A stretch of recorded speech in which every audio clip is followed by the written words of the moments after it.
ఇవాళ Delhi rows avenue కోర్టులో liquor case విచారణ జరగనుంది. లిక్కర్ కేసులో సీబీఐ దాఖలు చేసిన ఛార్జ్షీట్పై విచారణ జరుగుతుంది. కోర్టు ఆదేశాలతో మధ్యాహ్నం ట్రయల్ కోర్టుకు హాజరు కానున్నారు ఎమ్మెల్సీ కవిత. ట్రయల్ కోర్టులో విచారణ ముగిశాకే హైదరాబాద్కు రానున్నారు కవిత.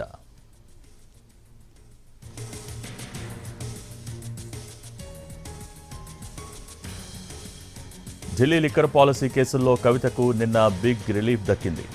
బెయిల్ రావడంతో 5 నెలల తర్వాత జైలు నుంచి విడుదలయ్యారు. సీబీఐ దాఖలు చేసిన ఛార్జ్షీట్పై ఇవాళ విచారణ జరగనుంది.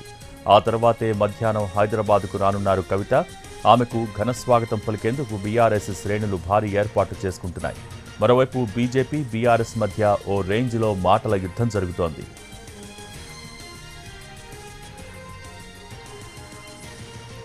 ఈడీ, సీబీఐ 2 కేసుల్లోనూ కవితకు సుప్రీంకోర్టు బెయిల్ మంజూరు చేసింది. పిటిషన్పై న్యాయస్థానంలో దాదాపు గంటన్నర పాటు వాదనలు సాగాయి. ఇరుపక్షాల వాదనలు విన్న ధర్మాసనం కవితకు బెయిల్ ఇస్తూ ఉత్తర్వులు జారీ చేసింది.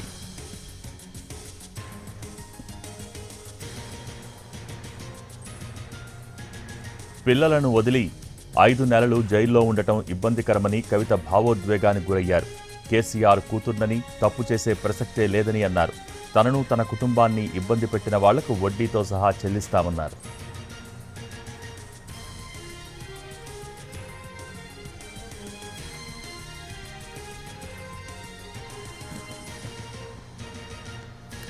జైలు నుంచి బయటకు వచ్చిన సమయంలో భావోద్వేగానికి గురయ్యారు.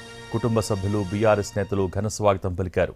కుటుంబ సభ్యులను చూసి కన్నీటి పర్యంతమయ్యారు కవిత. వారిని హక్ చేసుకుని కంట తడిపెట్టారు.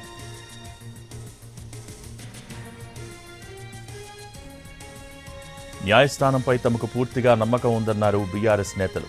మరోవైపు కవిత బెయిల్పై బీఆర్ఎస్, బీజేపీ మధ్య ట్వీట్ వార్ జరుగుతోంది.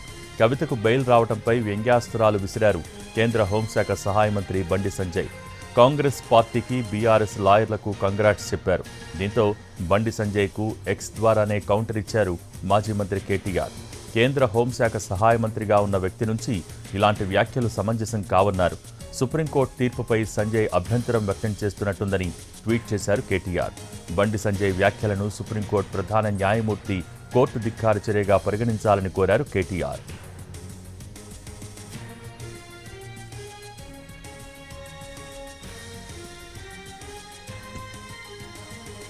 అయితే తీహార్ జైలు నుంచి బయటకు వచ్చినా ఇంకా ఢిల్లీలోనే ఉన్నారు కవిత. రౌస్ అవెన్యూ కోర్టులో ఇవాళ లిక్కర్ కేసుకు సంబంధించి విచారణ ఉంది.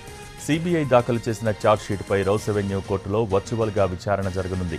కేసుకు సంబంధించి విచారణలకు హాజరు కావాలని సుప్రీంకోర్టు కండిషన్ పెట్టడంతో మధ్యాహ్నం ట్రయల్ కోర్టుకు హాజరు కానున్నారు కవిత.